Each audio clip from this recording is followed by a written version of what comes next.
Mapagpalang araw mga kataba. Yan. Hindi ko to nagawa nung bagong taon. Gagawin naman natin ngayon ng ating hardinera. Parang style embutido pero may mga konting twist at changes syempre. Pero almost ang ano niya, ingredients. Tapos dito, meron tayo ditong giniling. Kasi nahugasan ko na to, sinala ko na to. Tapos nasison ko na to ng salt and pepper kasama ng pangpalasa nating Ajinomoto. Naglagay ako ng oyster sauce. Tansyahin nyo na lang mga kataba gaano karami. Tapos isang egg. At ang iba nating ingredients ay, dahil wala tayong breadcrumbs, oatmeal ang ilalagay ko dyan. Pambind kasi natin yan. Meron tayong pasas, pickles, bawang sibuyas at dahon ng sibuyas. Pinagsasama ko na kasi ihahalo din naman natin yan dito sabay-sabay. Maliliit lang ang hiwa. Meron tayong patatas at carrots, bell pepper, cheese, at ang ating pang-ilalim. Ilalagay natin sa ilalim ng ating lianera. Meron tayo ditong pineapple tidbits. Pwedeng yung may pwede yung bilog ang ilagay nyo mga kataba. Tapos ang ating hotdog, carrots, at yung in-slice nating egg. At meron naman tayong lianera. Sa lianera, nilagyan ko siya ng ating margarine. Ayan. Pwedeng butter. Ayan. I-mix na natin ang ating ingredients. Halo-halo na to.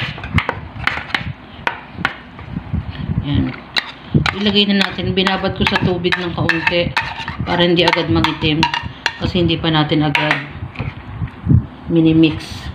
Yan, balikan nyo ako pag na-mix ko na lahat. Na-mix ko na. Ang bango rin nung nilagay kong oatmeal. No, maganda siya mga kataba. I-try nyo rin maglagay ng oatmeal instead na breadcrumbs. Tapos, i-rest muna natin mga 10 minutes or 10 to 15 minutes para mas lumasa. Tapos, dito in-arrange ko yung ating pang-ilalim. Yan ang ating, naglagay ako ng egg. Yan. Bahala na kayong maglagay kung anong gusto nyong pang ilalim. Pero ang nilagay ko dyan, hotdog, egg, pineapple tidbits, at carrots. So yan, balikan natin bago natin ilagay at i-steam natin siya. Magpapakulo tayo ng tubig. Ang cover, i-cover natin ng foil. Dito sa small nating lianera, naglagay ako ng mga 3/4 lang, hindi ko masyadong pinuno. Tapos nilagyan ko ng foil. No, steam natin siya mga 40 to 45 minutes. Mati-check naman natin kung luto na yung ating hardinera. So, yan. Meron pa natirang isa. Lagyan natin ng foil. So, pinakita ko lang sa inyo na nalagyan ko na yung iba. Yung tatlo. May sobra pa nga ito mga kataba eh. Pero, hindi ko na isinama. Andoon pa. Iibahin ko naman siya ng luto. Baka gawin ko na yung Shanghai. Lagyan ko lang ng ibang ingredients. Pero, yan muna for the meantime ang ating hardinera. Isasalang na, meron na tayong pinapakulo na mainit na tubig. So, isalang na natin. After ng ilang minuto, 40 to 45 minutes mga kataba. Yan. Wala nang dumidikit at makikita nyo naman sa ating karne na luto na siya. I-rest lang natin siya ng kaunti tapos saka natin i-transfer sa isang lalagyan. Ayan, balikan natin. Gagawa naman tayo ng ating sausawan. Yan, natuloy din ang paggawa natin ng hardinera dahil sobrang busy natin. Dapat ihahain ko yan sa bagong taon mga kataba. Pero sa dami ng ating ginagawa at sobrang busy na, ngayon ko pa lang siya nagawa. Yung hardinera natin, sari-saring ingredients niyan. Try nyong maglagay ng oatmeal, masarap siya.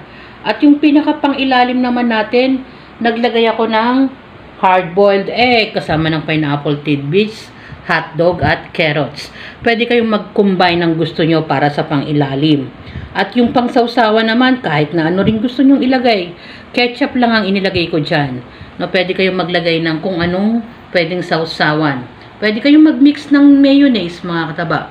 At naglagay naman ako ng konting pipino para naman meron tayong konting veggies. Yan ang ating version ni Mama Taba ng hardinera. Masarap siya mga kataba. Try nyo. Hindi kayo magsisisi.